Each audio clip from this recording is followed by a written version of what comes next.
Alright, sensitization videos are there, courtesy of Dr. EDO TOWNHALL Special Advisor Strategy and Program and Management. Recently, we just heard from you, Madam. Screening of, that wasn't screening though, you were just sensitizing the people. Were there any screening ongoing simultaneously? Yes. Okay. Absolutely. You had a booth somewhere where people can go into. Oh yes, yes. So, we just said now that we have about 135 stationary screening centers in Edo and then 65 mobile ones. So at every location, there is a screening center. So what the video you just saw now was of me sensitizing in New Benin area, Oredo Ward 7. And just not too far from that particular spot where I was, there was a screening center at Edo Polo School and Payne Primary School.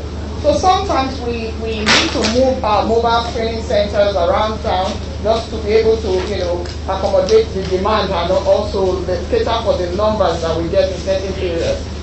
And right now there are screening going on across the markets in Edo. Yanga Market, Ubo Market, New Benin. All across Edo, there are screening centers everywhere. So there's really no excuse for anyone not to go for screening, and you can go as many times as possible. It's our way of managing the spread. It's our way of controlling the whole pandemic and all that. Who should go for screening? Everyone should go. So it's you and we're all sitting down here now. We all have our face masks on. If someone is here without a face mask, that person has exposed the rest of us, really.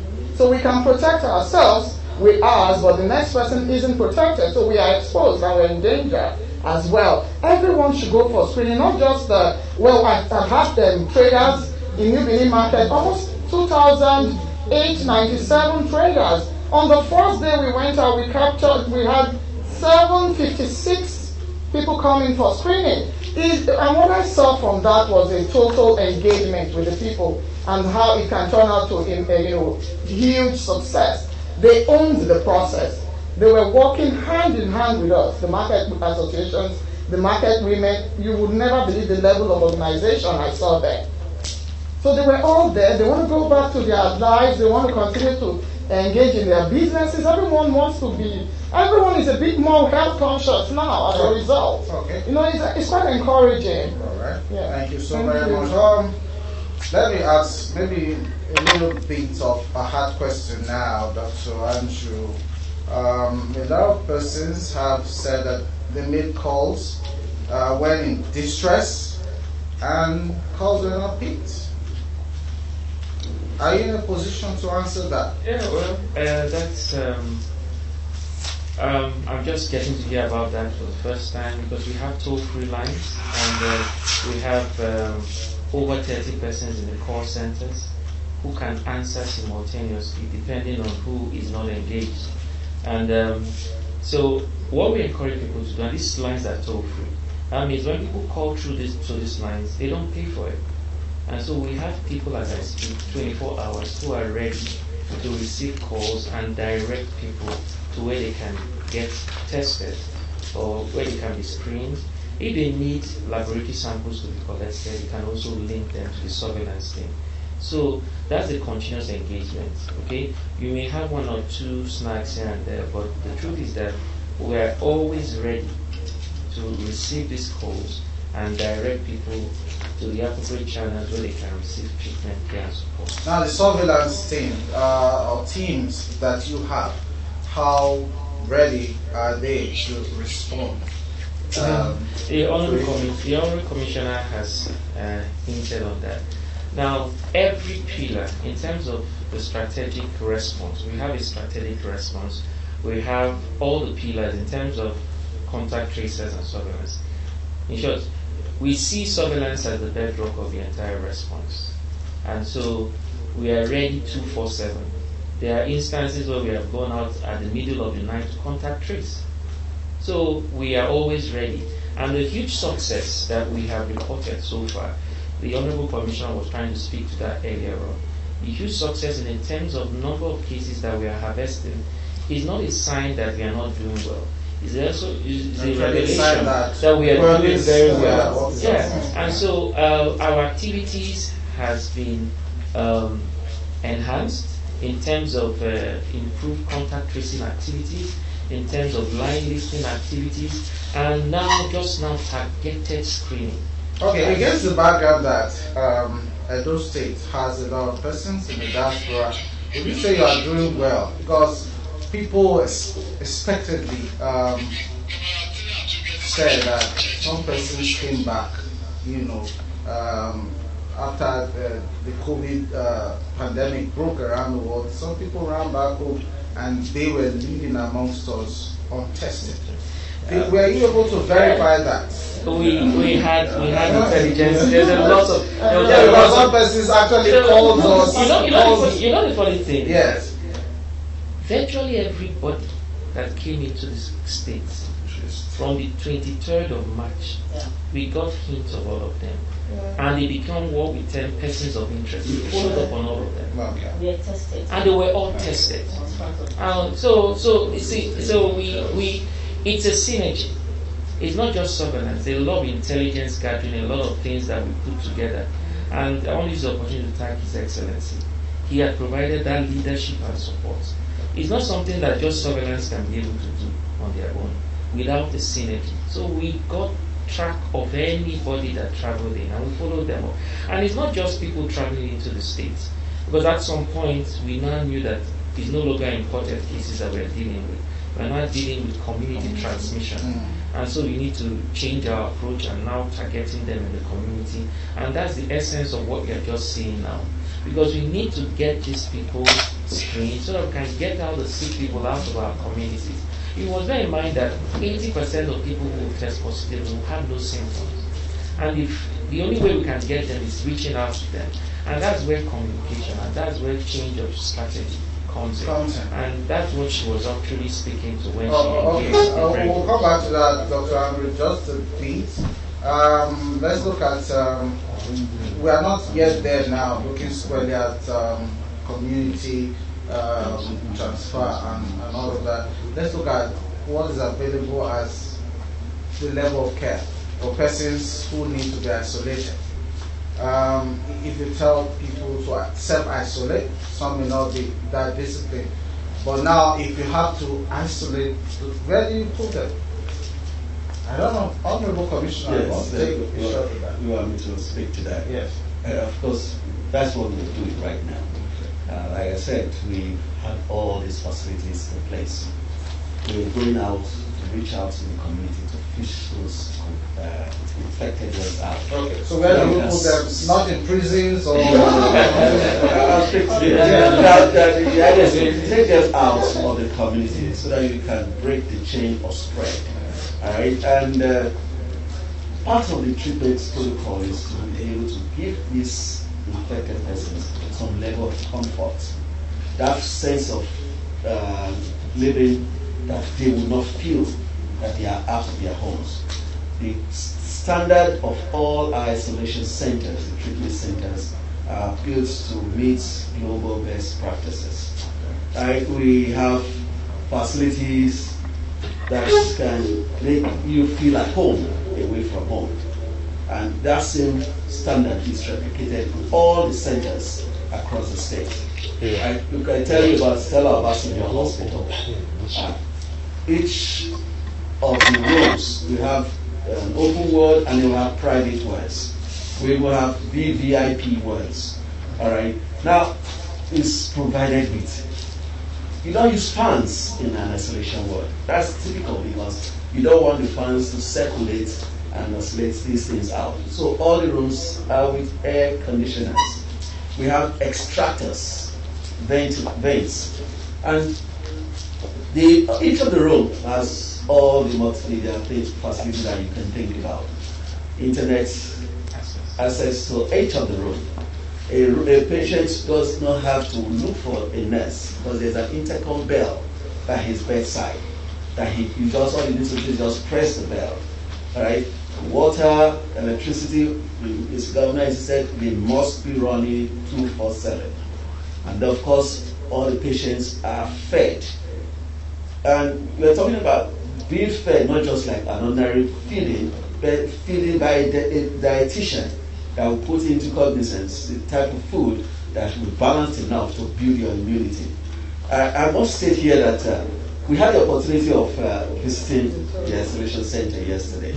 As part of the oversight function of the Mr. Speaker and his members of the House of Assembly, they engaged the response team, and the Deputy Governor, His Excellency Philip Shaibu, led the delegation, myself in attendance, and we took them to Stella Obasanjo Hospital. First, we wanted to say, we must go in so that you see these patients yourself, see the equipment that are in place. But sadly, majority of the members refused to come in. But I must commend Mr. Speaker. For your information, you are aware that Mr. Speaker is a champion of coronavirus disease in Nigeria, in Edo State, because he was an index case. So he took up the gauntlet and joined Mr. Deputy Governor to don in our overall personal protective equipment. We were able to convince one of the cameraman to join us because we need to get this.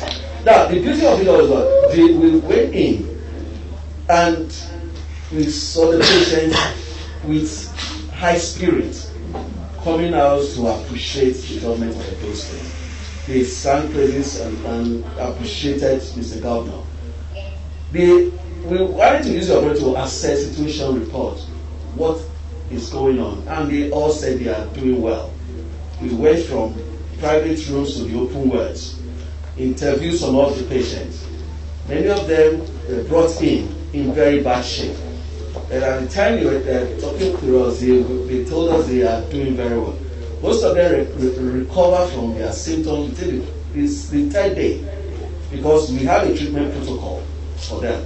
This is replicated in UBTH, in Ira Specialist Teaching Hospital. So, facilities are in place to make the patient very comfortable so that after 14 days, their blood or their samples are taken again for retesting when they become symptomless. And when it becomes negative, we tell them you have to send you home. And all our patients that have been discharged have good stories to tell. In case of escalation of the numbers, we're still ready. That is why the bigger hospital of Stella Obasanjo, 300 beds facility, will be ready by Tuesday. But so far, we are not had a scenario where our facilities are being overwhelmed yet. But we say it should happen. The big facility is ready to accommodate this facility. Okay, keep praying we don't get to that situation. We can really, if we are responsible, and for our viewers watching us, we are taking all the guidelines and protocols very, very seriously. The program we're watching is EDO Town Hall. It's a maiden edition. It's a 2-hour stretch of live program that is quite interactive. So please do stay in there. We'll be opening our phone line shortly so you can be part of the discussion. We have lots of other guests also in the studio. They'll be joining us in just a bit. But let's take some more comments from Mrs. Iretu Grace. She's from the World Health Organization. What's the general perspective of the response of Edo State government? So maybe take a shot at the Nigerian situation. Yeah, I must say here that the response of the Edo State government is amazing. Really, really amazing. Starting from the very first day we had, even before we had the case in Edo State, there have been series of preparedness meetings. There's been concern about what do we do in case we have a case. And that is why you are seeing what you are having today.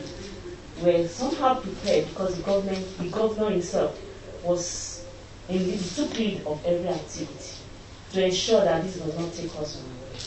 And for every state, if you take a look at the different states, look at the isolation wards, like our commissioner said, 12-bedded ward. He didn't wait. Before you knew it, he started preparing other wards that in case it happens the way it's happening all over the world, what do we do?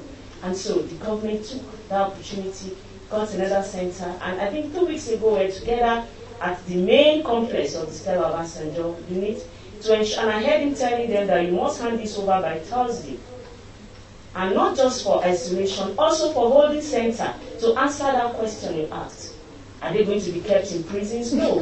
The governor already had a foresight of that, and he made that place where you can keep people as holding center when they are being suspected. So when they become confirmed, you send them to the isolation unit, and if they are negative, you send them back to the community. They'll be supporting in what do you call it, in risk communication. If people have been trained and retrained, they've been providing PPEs, supporting, in fact, every area, and severally I've seen him in the field, even the DG. In fact, the government as a whole is done well, and that is why we are getting the results we are getting today. In other states, you hear people be beating up, things happening, but we can't have that here because we have a proactive government. And I say, cool, and I really appreciate that. Wow. All right. That's putting a smile on Dr. Lee's face. All right, just talk to our viewers. We're rounding up this this segment.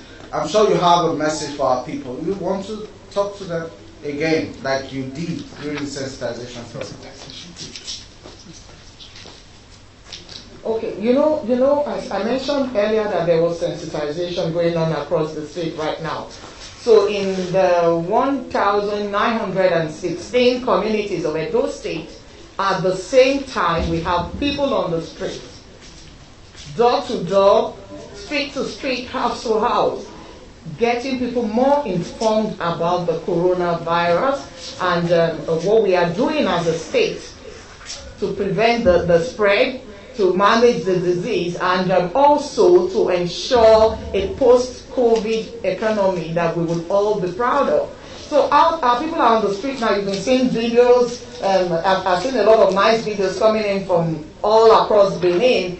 And Edo State in general, with people, reaching out, telling everyone to go for screening, telling everyone to make sure they wear their face masks, they're telling everybody to make sure they practice the good hygiene. Wash your hands regularly. Stay at home. If you don't need to go out, don't go out. Stay at home. But if you must, make sure that you wear your mask. The message today is screening, screening, screening. We have to do this. It's for our own good.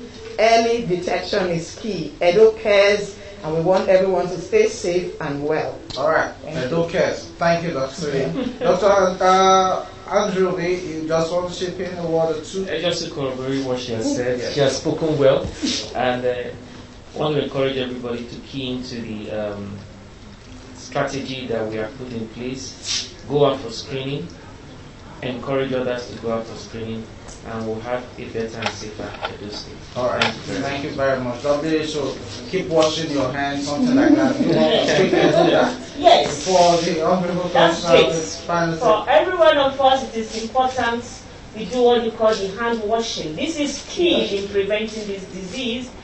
We all know that this thing rests on surfaces. We can pick it with our hands to our mouth to our head to any part of our body or touch the things we touch.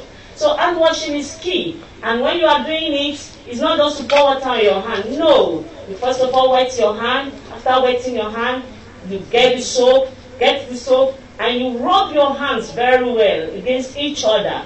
Not just pouring. Rub it against each other. Interlock it.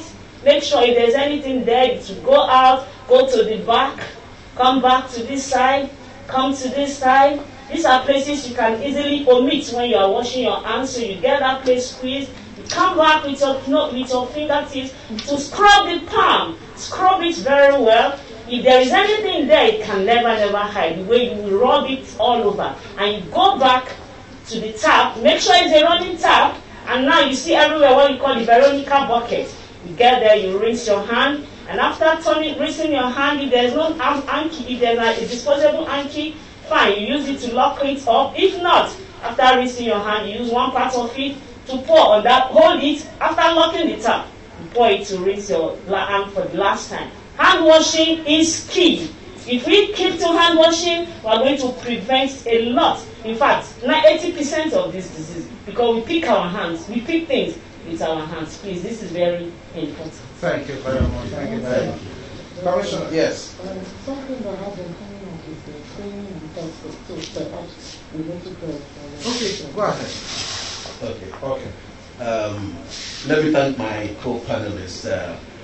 The message from Edo State government from the very beginning has been the message of hope.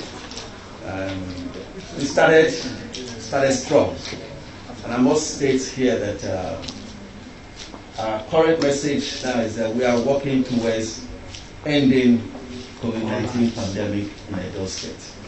And this last stage is the focus is on the screening. Just to add that information is that screening is not the same thing as testing. Right? The screening protocol is that you come see your healthcare workers. They take some history, get some information from you, fill some database on the questionnaire, and they're able to now decipher whether you are low, medium, or high risk, whether you fall into a case definition. It is on that basis when you fall into that you become eligible for testing. Testing is a process where the samples are taken from either your nasal cavity or your oral cavity, your nasopharynx, oropharynx, and then the sample is taken to a laboratory facility. Like we know now, we have 3 testing centers in Edo State, one in Virua Specialist Teaching Hospital, one in University of Benin Teaching Hospital, and the third one is at the Edo Specialist Hospital. That's when the lab now tests it and can decide whether you are positive or negative. Like I said, this is our last lap.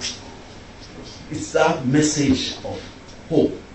Edo State have done well in our response to COVID-19. But we need to do this screening to be able to gather data, to not take informed decisions, data-driven decisions that will enable us to reverse all the measures we have put in place from the very beginning. When do we start to allow the churches bring in more members, more than 20 at a time? When do the students, the pupils, go back to school? Where do we open the markets fully? It is this screening that will determine that. And we are appealing to our people to come out in their numbers and get themselves screened so that the government of Edo State can take the decision on the way forward so that we can go back to our normal lives again. I want to thank our people, and I continue to say, let's do the needful, comply with government regulations and directives. Thank you. All right, thank you. For those listening to us on radio, you just heard the voice of the Honorable Commissioner for Health, Edo State, Dr. Patrick Okundia, and also Special Advisor, Strategy and Program Management, Dr. Uyodua Malaga, also was here talking to us. She's still very much here. And even as we take a break, they will be still around. We have Incidents Manager COVID-19, Dr. Andrew Obi, and Mrs. Rachel Grace from the World Health Organization. And I know a lot of our viewers have been, or listeners have been itching to send in questions. I think that's quite popular. I was just checking through the tweets around and trying to get them. But I know a lot of you would want to call. The number to call is 090-3020-2020. 090-3020-2020. All right, it's there on your screen. Be there in a couple of minutes. And for those on radio, 090-3020-2020. Quite easy. So do join us and be part of this discussion. We thank you, Honorable Commissioner, and all the guests for your time.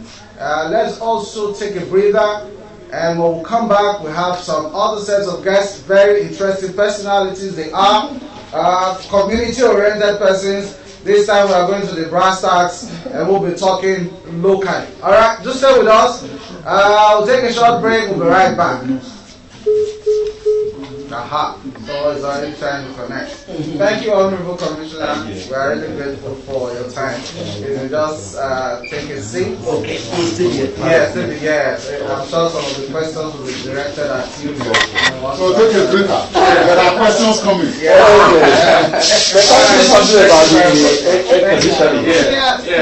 So Somebody, I'm not sorry, match for the team.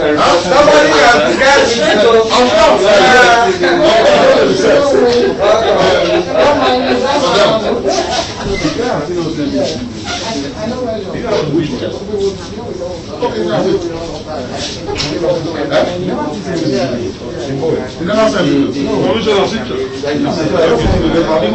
Twice now. I believe I sent you any video. sit down.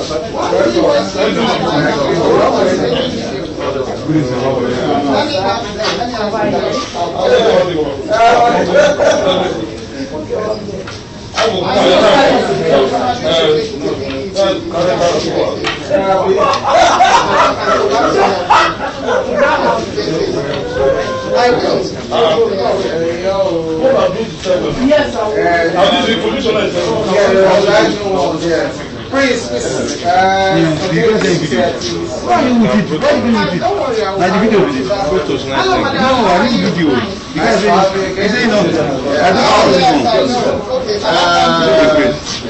I don't even use and view the. Okay, you are listening to the radio now. Is it possible? Every week, not every day. Yes. We need to work on this radio. No, I don't Draw the cable from here. We have not gotten any videos.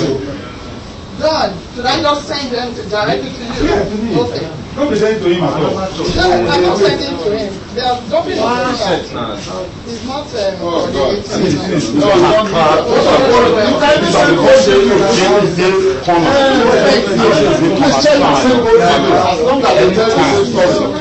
Because we're already in question and answer period. No, we're not using the phone now,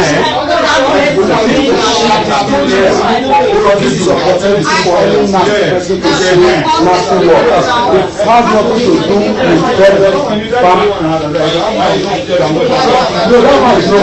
there are some things that are NTBB. You don't talk and don't talk. The situation will be explained. Yes, it's me. I said I'm not seeing you before. Everybody will be hearing you. This side.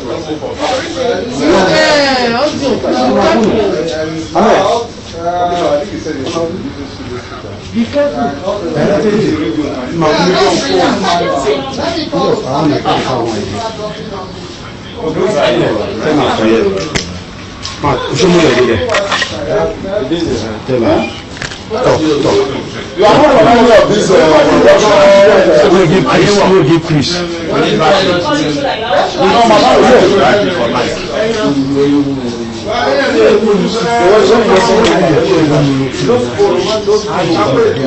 This is my phone number.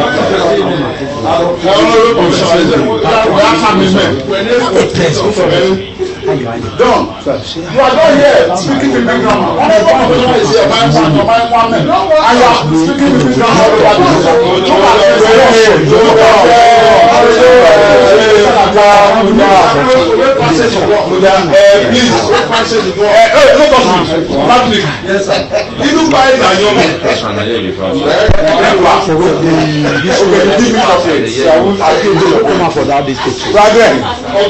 which time you done this until last? Okay, thank you.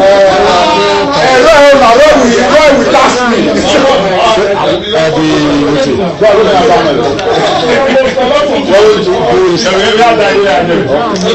This way or this side? I know, yes. The great man. I agree with you. You are married to me. You know, say, Papa,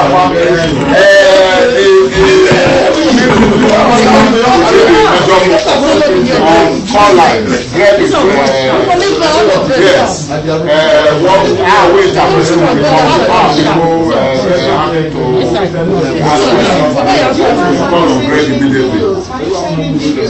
Now, depending on the questions they ask, we can always bring in Dr. Omi, Mrs. Roto, like that. So this is mobile. This is the response team. That will call your team. Yes. Okay, great. Thank you.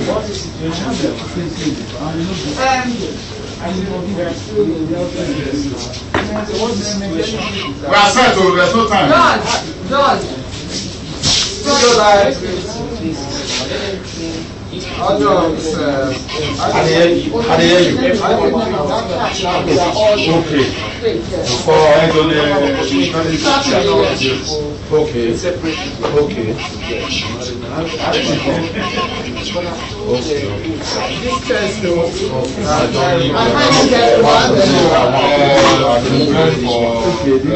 Online appliance and all of that. You know, we can't run away from politics. We need to find out from me how politics is affecting with all of this. So I need to close that gap and let people know that it's not the time for politics. We must focus on this. And then we will tell people to go and take their jobs.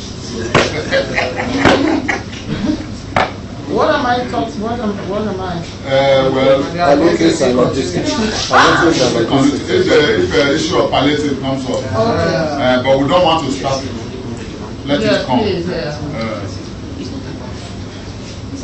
just go on the line out of palliatives.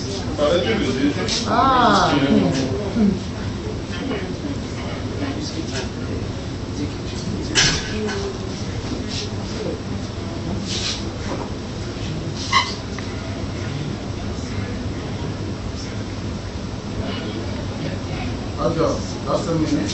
Audio, just a minute. How long is that one?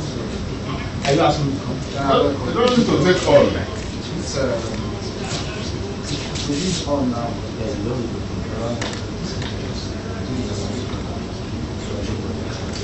But we need to put the phone line on the screen. Yes, that's exactly what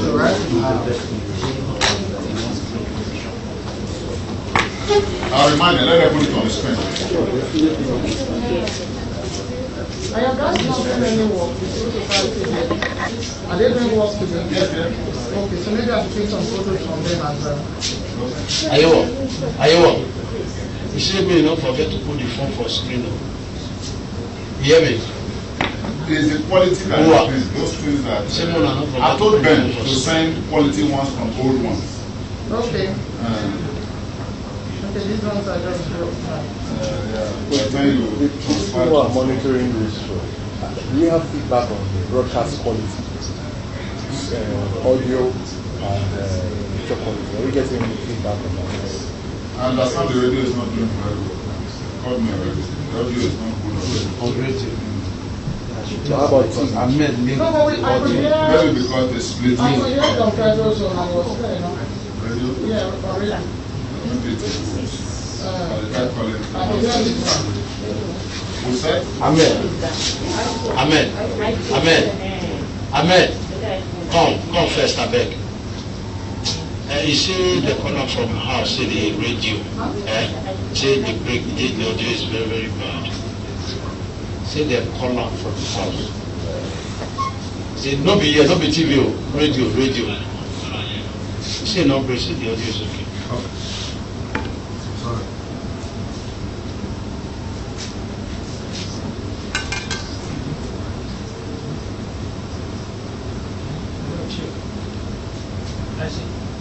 Chief, this is a very simple thing. I said a very simple thing. Stand by. Studios live.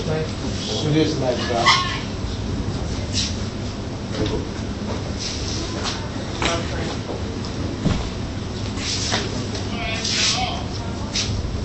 Alright, thank you so much for joining us again. It's EDO Town Hall, and today we are looking at the response to the COVID-19 challenge, especially the response of Edo State Government. And we have the COVID-19 response team here in the studio as part of the EDO Town Hall, the very maiden edition. It's a full house, I can't tell you that.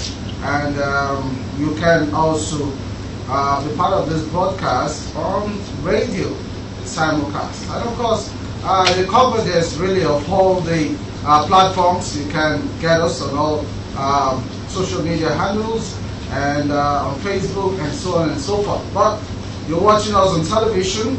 The show is EDO Town Hall. My name is Benson Aribo. We have new sets of guests to complement the ongoing conversation on the response to COVID-19 in Edo State, the COVID-19 response team, still very much in the house. Okay, the call lines are there, 090-3020-2020. For those on radio, do call in and be part of the discussion. We have on set Prince Greg Ogilba. Prince Greg, thank you so very much for joining us. Thank you very much for having me. Yeah, there's so many things. We can take all of the time trying to introduce you to our viewers. All the same, thank you so much for coming on the show. We have Dr. Oyi Odua Malaika, still very much strong on the show. She'll be continuing the advocacy and sensitizations. She is a Special Advisor, Strategy and Program Management. Thank you very much, Dr. Oyi, for your time. We have also on the show, yes, you have seen him. Yes, he's the one, Comrade Austin Usakwe. Thank you very much, Comrade. Thank you, my pleasure. For all the hard work and good work. And Comrade Roy Oribabo, thank you so very much for coming. Thank you for having me on the show. All right, Prince Ogilba, let's start with you. What is your perception of what the response team has done, the state government, and how the people is responding to what is playing out in trying to intervene or curtail COVID-19, especially here in Edo State? Yes. First of all, I must thank you all for giving us this opportunity to be able to interact with our people at a very direct level. You covered a large ground in the first segment, so that we don't need to have to go over it again. But so far, the Edo people have been pretty wonderful. They have been pretty wonderful in their response to government directives and guidelines. There have been a couple of lapses, deficits and deficiencies in the implementation and in compliance with some of this. But mostly it has gone quite well. And this is evidenced by the fact that you can see that the numbers have not spiked and have not grown out of proportion as was feared initially, because the peak of the pandemic was supposed to be much later and the figures much higher. So we can say that because of government's quick and early response, with a partial shutdown, a practice and a model and a policy now that is being copied even at federal level and across the world, as a matter of fact, that a partial lockdown, which enabled the economy to still breathe and stay alive, enabled the people to still operate, even if it was at a minimal level, and at the same time ensure maximum security and protection for the people. So what we saw was that the curve did not go up as rapidly or as aggressively as what was thought.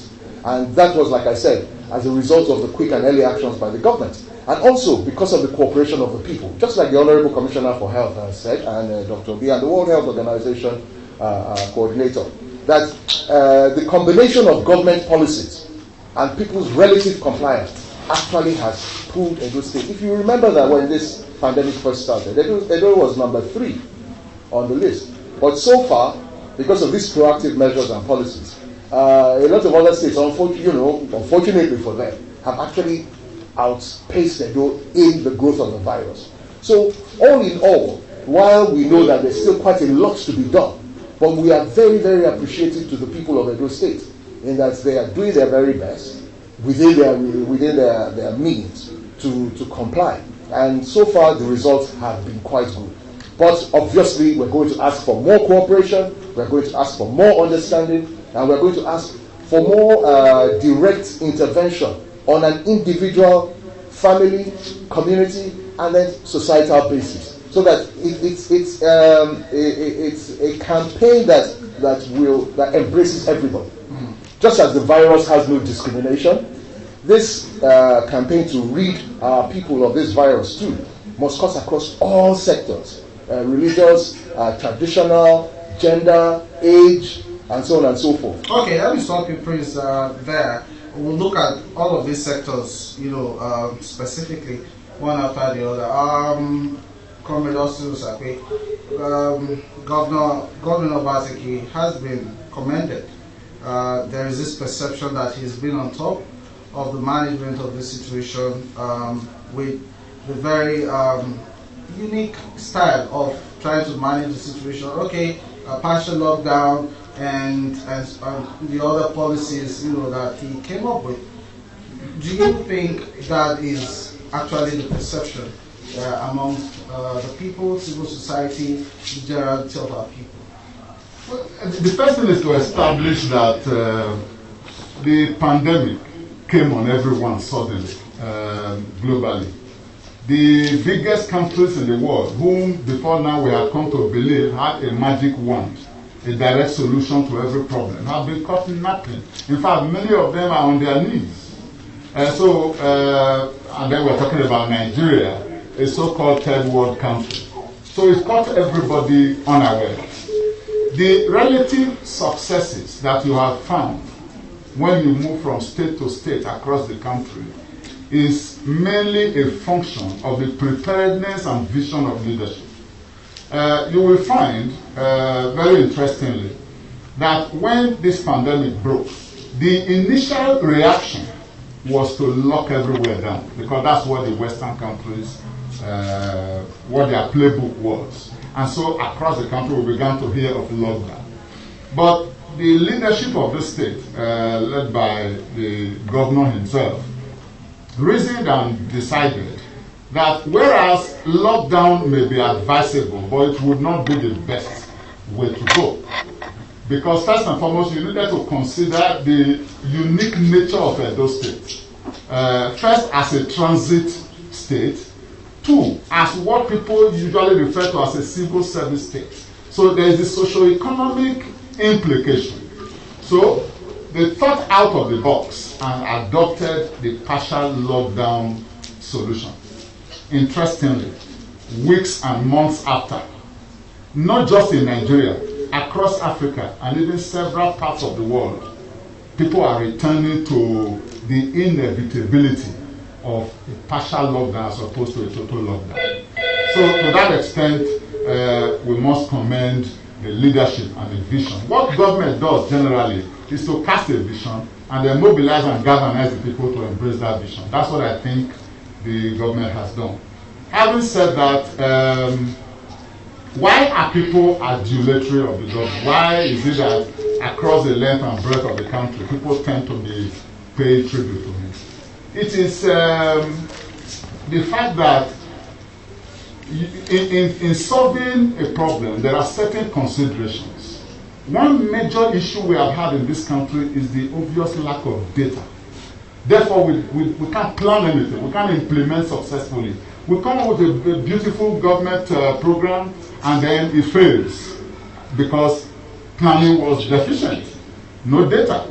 So what the response team headed by the governor did was to go into its own data. For instance, it needed to draw on the data available through basic education, through the Edo Best. It needed to draw on data available from school-based management committees. Data from all over. All of these data were put together and then used for planning. So what you find is that, for instance, you are deciding to have isolation centers. You don't just throw it here and there. An identification was made.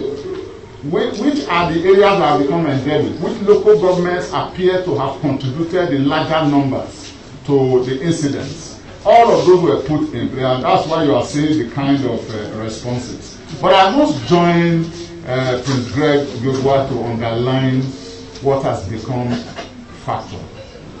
No matter how brilliant any government is, no matter how prepared any government is, without the support of the people, that government will fail.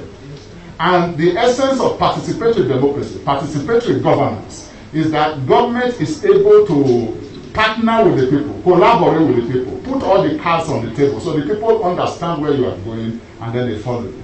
So when the four major regulatory arms were put on ground, please stay at home as much as possible. If you must go out, wear your face masks. It took time for the people to embrace this, because let's face it, I'm putting my own, I know the discomfort. But people are making effort to put on their face masks. Two, please wash your hands regularly in running water with soap. Do that as many times as possible in a day, 10 times, 20 times, because we keep picking things with our hands. All right? Please observe social distancing. Put about 2 meters between you and the next person. The reason being that when the virus travels from the mouth, it travels a distance before it falls to the ground or to any surface. So if you give a reasonable distance, you are safe from it. And then of course, lastly, avoid gatherings. And government said, look, if you must come together to do anything, don't be more than 20. That's what affected churches, mosques, and all of that. But people need to understand that this is temporary. It will last some time, yes, but it's a silent war. And when war is being fought, it's a concerted effort. Withdraw into what we have, and then be prepared to make some sacrifices. These are the sacrifices that we are calling on the people again to continue to make. We know there are socio-economic issues. Some people who were working full-blown are not able to do as much as that.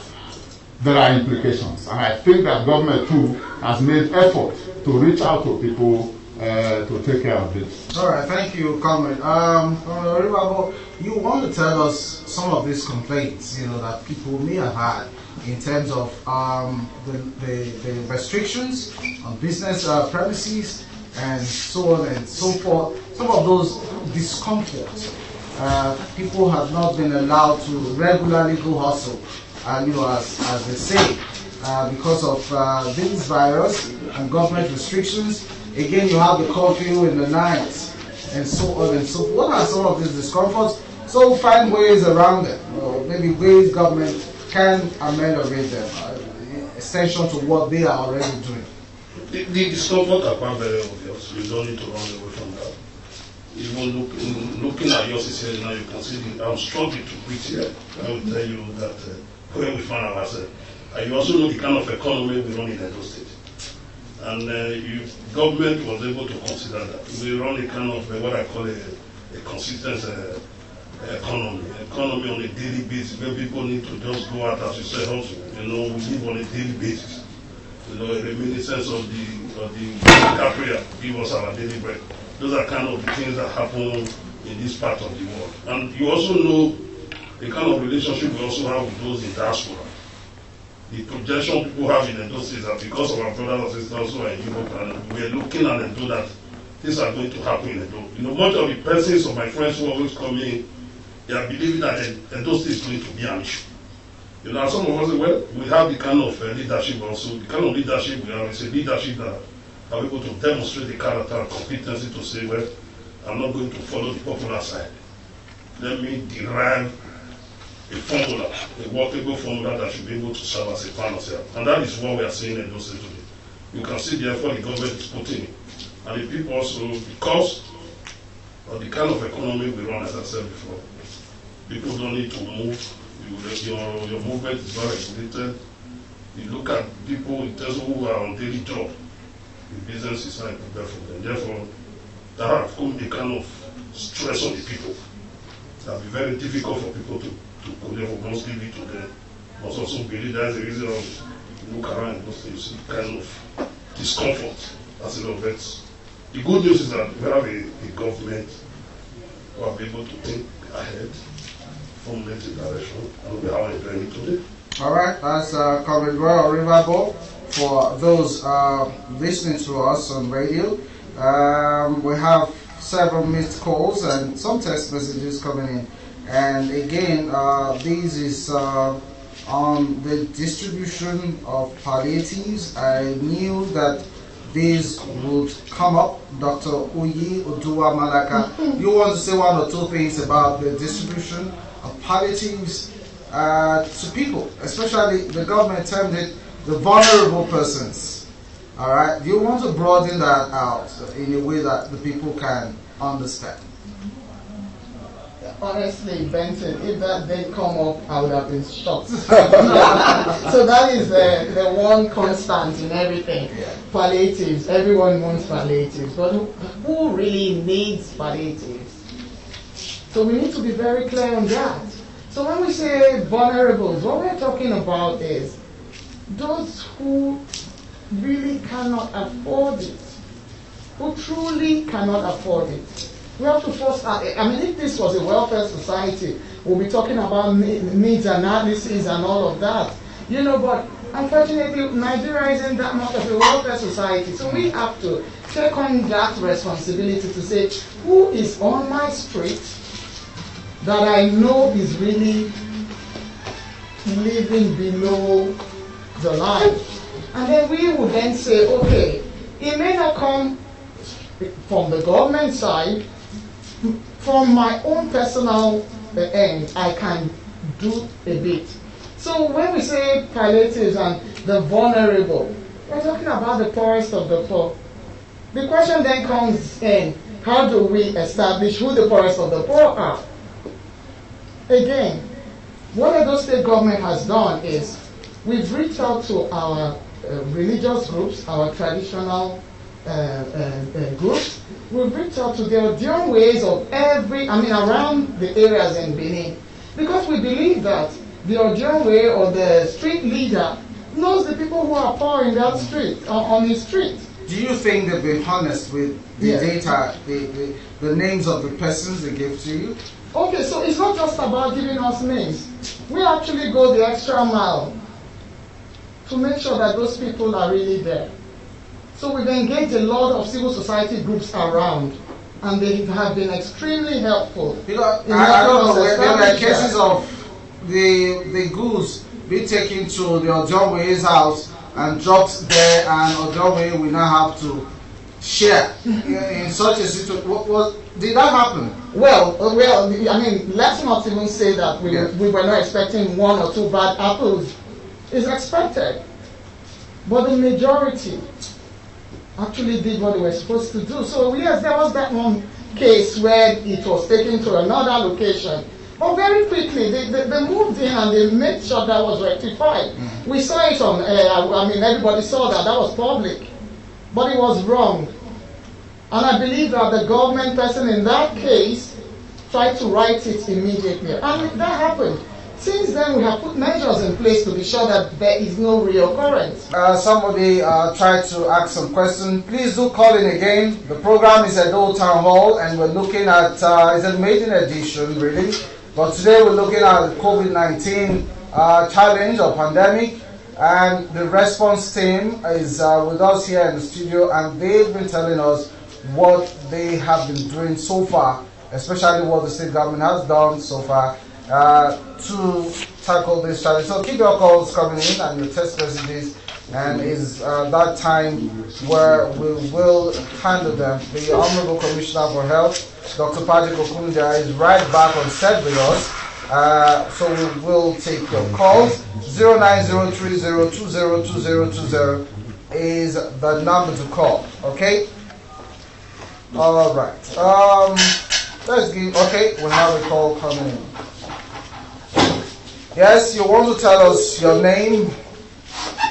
I think we dropped that. Pretty a good one. Yes, sir. The palliatives. Yeah. Well, just like Dr. Malaka was saying, the palliatives go well beyond what government itself can provide. You understand? We are even grateful that the government is in a position to do as much as it can. And this is as a direct result of the proactive thinking of Mr. Governor last year. Nobody knew there was going to be a pandemic. But when Mr. Governor, as part of his 200,000 job creation drive, gave out large grants and loans and set up large agricultural communities, nobody knew that the food, the bumper harvest that we made at the last planting season would become a very, very crucial part in the distribution of palliatives this year. So you see, as God would have it, we already had a proactive measure which was aimed at something else, creating jobs and boosting the local economy. But it has turned out to be a mainstay for the survival of the comfortable survival of our people during this pandemic. So we have that particular grace that we have quite an abundance of food materials. Logistics is another matter with distribution of palliatives. You know that Edo State has at least 30 to 40% of its terrain is aquatic. So even reaching some of those areas. Hello, good afternoon. Oh, sorry. I think the call dropped again. Go ahead. Okay. So even reaching some of those areas have become pretty difficult. But then I must point out something that you see, EDO Best, which is a flagship program in Edo State, has even gone to the stage where the teachers, having identified the most vulnerable students, just like Dr. Malaka was trying to explain, that the palliatives are not meant for everybody. Hello, you want to make your contributions? Please tell us your name first. Sorry, please. Yes. And tell us where you are calling from. Where are you calling from? Your name, please. Alright, it's quite important that you tell us your name and your location before I will allow you to be part of this discussion. I told you my name at the beginning of the show, so I don't think it's too much to ask you to tell me yours if you want to be part of this discussion. Okay, hello. Please go ahead. Okay. Alright, this is EDO Town Hall. We allow, it's interactive. We allow calls to come in, so it's not just straight. Please, if you're saying something about the palliative, just go on with your thoughts. Yes, so basically, we found out that, you see, EDO Best has now narrowed down on the most vulnerable, just as Dr. Malaka was trying to define what you consider the most vulnerable. For example, children with special needs, who under normal circumstances go to special needs schools and so on and so forth. During this period of time when they cannot go to school and they are stuck at home, EDO Best, which is only basically charged with education, has taken an initiative of going from the classroom to the community by going to look out for those vulnerable students in their communities and practically going to go and give them palliatives directly. We have had excellent cooperation from the civil society organizations like Mr. Sakwe, Comrade Ribabo. We've had excellent collaboration also with traditional authorities and individuals, corporate bodies who have been donating and so on and so forth. But it will never be enough for everybody. And because some people believe that palliatives are just part of government's, their own share of the national cake, and so they want a part of it, no matter what it is. Actually, everybody wanted a share of it, really. Is it not possible for it to go around everybody? No, not necessarily so. Not necessarily so, because when you say, is it not enough? Yes. What is enough? Is it 5 kg of rice that is enough or 10 kg? If you give some people 5 kg, they say it's not enough. Yeah. So, how long is a piece of string? 50 kg, for example. Okay, no, but anyway, Commissioner, sharing of palliatives, it's been a very sensitive debate amongst our people. What lessons do we learn from this? Actually, everybody wanted to lay their hands, on these largest on government. What is right and what isn't right? We have just a few minutes to go, about 3 minutes to sign off the show. You want to talk on that? Let me just say that any response anywhere in the world to an outbreak such as this COVID-19 is a huge financial burden on any nation. The cost of running this response alone is colossal. I'll cite some examples to you. You see the simple PPE that the doctor wears. He has to wear it, sees the patient, and dust it off. One sample of it costs about 28,000 naira. You understand? The infrared thermometer that is used at all the screening centers, it costs as much as 60,000 naira for one. Hello, tell us your name and where you are calling from. My name is Precious. Okay, Precious, where are you calling from? Yes, I'm from Edo State. Where in Edo State? Yes, Pobaka. Okay, Pobaka. Well, okay, so what's your question very quickly? My question is, why is it that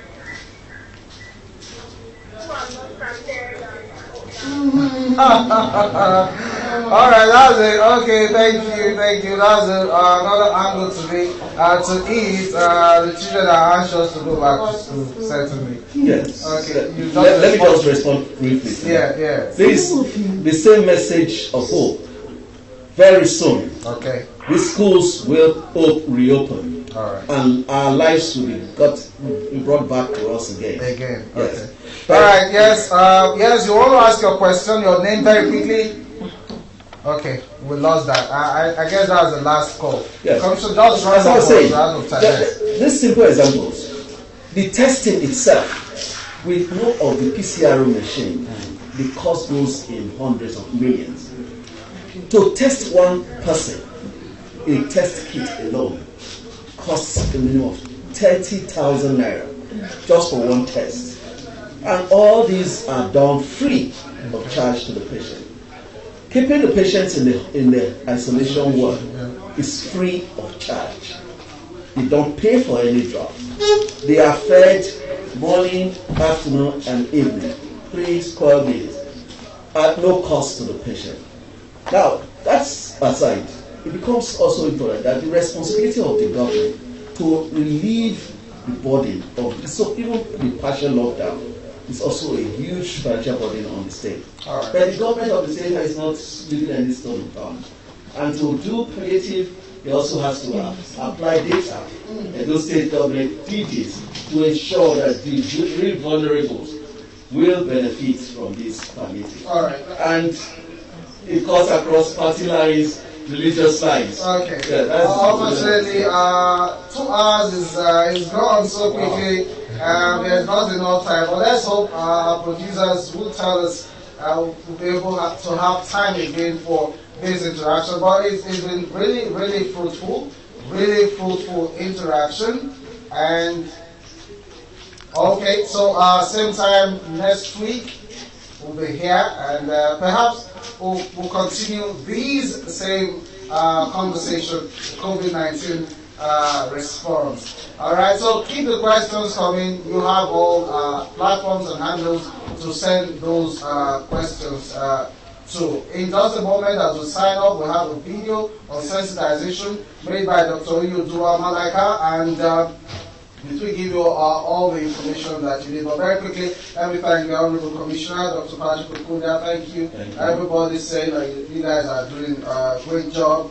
Dr. Andrew B, thank you so very much. Incident Manager, COVID-19. Dr. Oyi, thank you.